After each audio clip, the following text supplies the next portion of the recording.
there's going to be a consolidation of that wealth in the younger generations, but you have a very different perspective in those younger generations as to how they want to see themselves philanthropically and be a social impact. So that 120 to 130 trillion dollars of wealth is sitting in high net worth individuals and donor advised funds.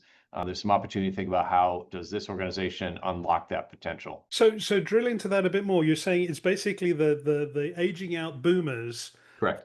There's a wealth transfer that's going to happen from that generation to the next generation. Yes, very Um, much so. so how does one engage with that and give them a destination for where that wealth could go?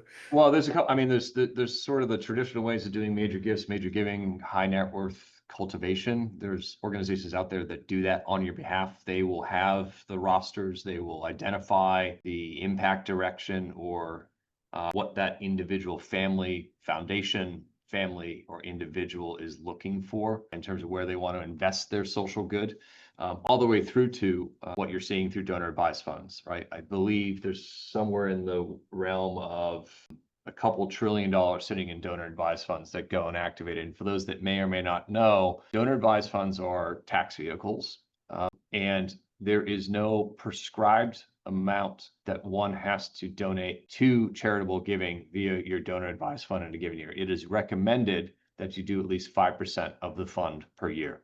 Most do not. So when you're talking about Fidelity or some of the other fund managers out there that have these fairly significant funds, and Reza, I can work on providing some data as to what that universe looks like against those top line numbers.